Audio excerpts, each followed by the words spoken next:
I feel like I'm about to do a lot of these commitment videos here soon because Jackson State just landed another defensive lineman commitment and is actually a guy we've talked about before on this program. Let's talk about it after the bumper because this is a big one. Stay tuned.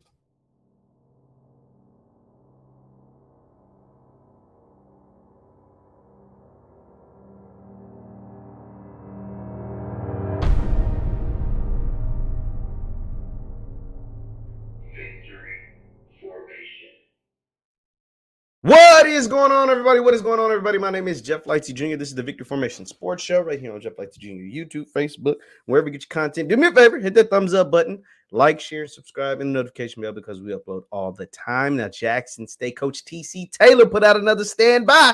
He put out another standby. This time, it was for a massive addition to the defensive line, and that player is a transfer from the Colorado Buffs, and that is Tyas Martin. Tyas Martin, 6'4", 300-pound defensive tackle, has pledged to play for Coach TC and the JSU Tigers. Let's go ahead to Tyas's Twitter, his official commitment. And it says, ain't nothing changed but the narrative. Hashtag the Mecca. We know some Howard folks feel a certain kind of way about JSU calling themselves the Mecca. But nonetheless, Mr. Martin, as you see, he's committed out of the state of Arkansas, 6'4", 320 pounds. He's from Helena, Arkansas, defensive tackle. This comes literally less than 24 hours after the commitment of Koyas Miller, who was on the 2021 team. Now you got Tyas Martin from Colorado, from Arkansas via Colorado.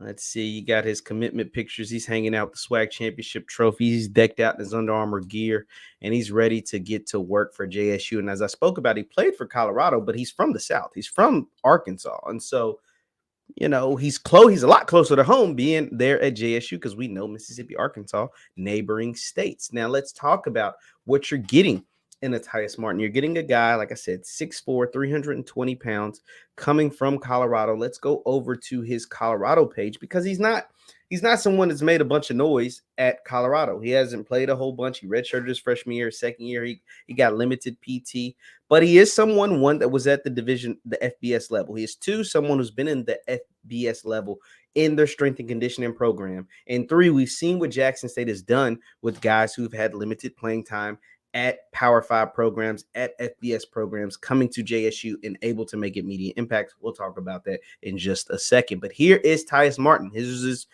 page from Colorado, 6'4", 3. They have 330. Jackson State 320, between 320 and 330. Helena, Arkansas. I thought this was interesting. His major was ethnic studies. Think about that.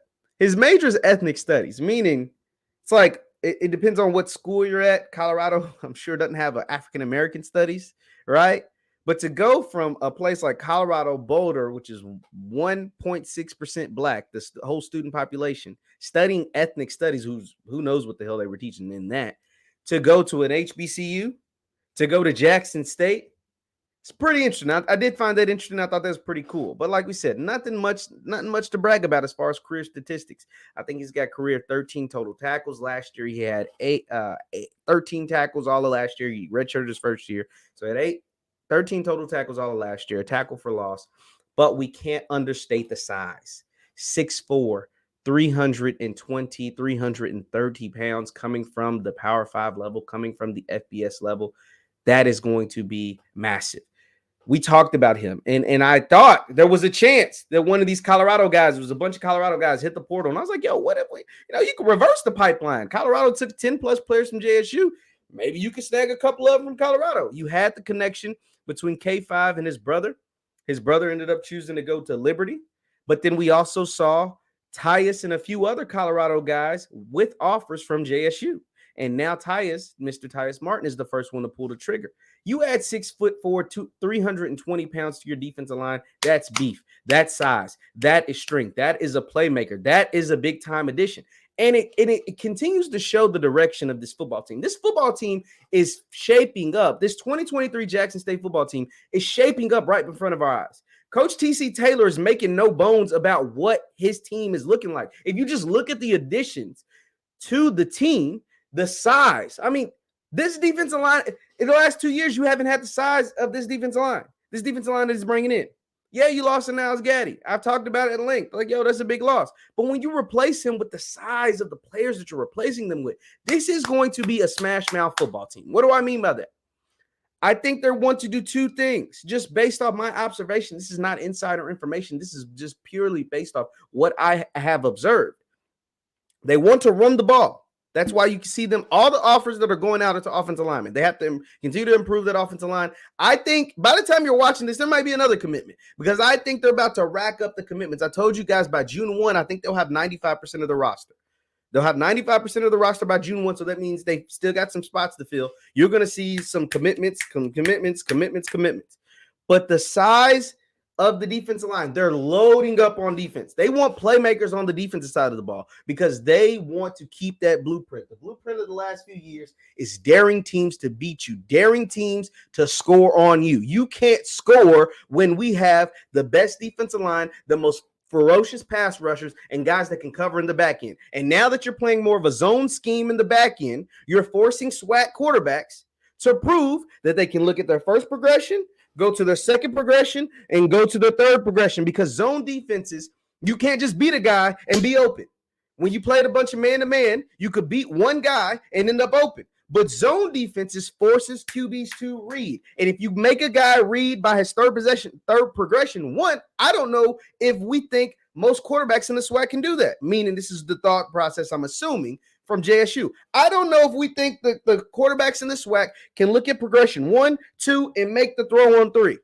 And 2, if they can make a throw by the third progression. I don't think you can make it to the third progression because our defensive line is going to be that nasty. Our linebackers are going to be that nasty. Our pass rush is going to be that nasty. And we're bulking up with guys like True Thompson, who's over 330 pounds, 6'3", 6'4", and a Tyas Martin, 6'4", 320, 330 pounds. You won't be able to run the ball either. We're going to clog the lane. We're going to play zone in the back end. And we're going to let our pass rushers roam. Just go get the quarterback.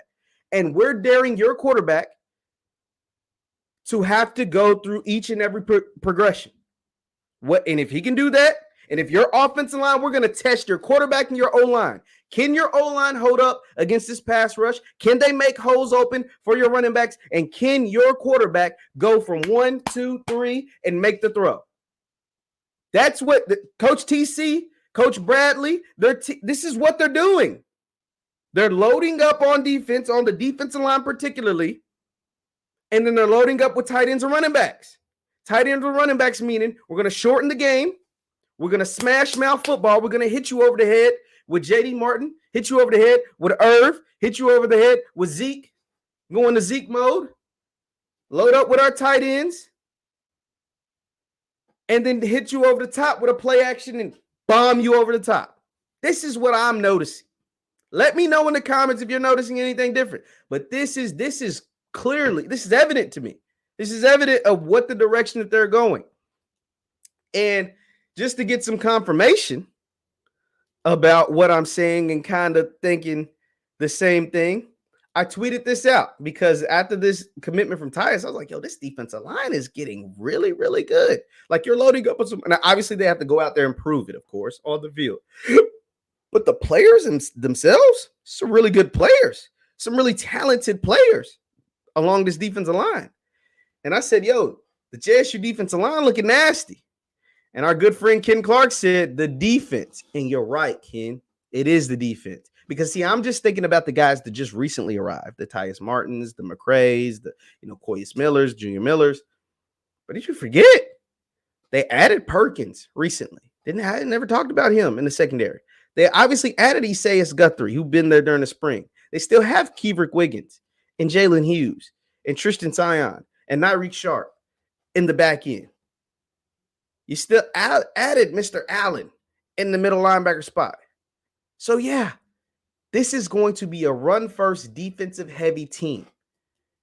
And see if the SWAC can score on them. This is the mindset. This is clearly by the way the recruiting is going. And we're going to probably see another defensive player, maybe a couple of more offensive linemen before June 1. I'm saying most of their class is going to be done by June 1. Typically, they'd be taking guys during the summer. And that's not to say that they won't, but most of the class will be done by June 1.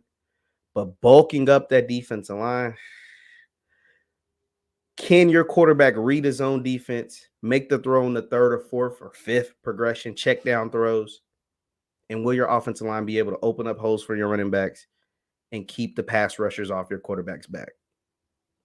That's what JSU is betting that you won't be able to do. We'll have to wait till the fall football season to see if that's true.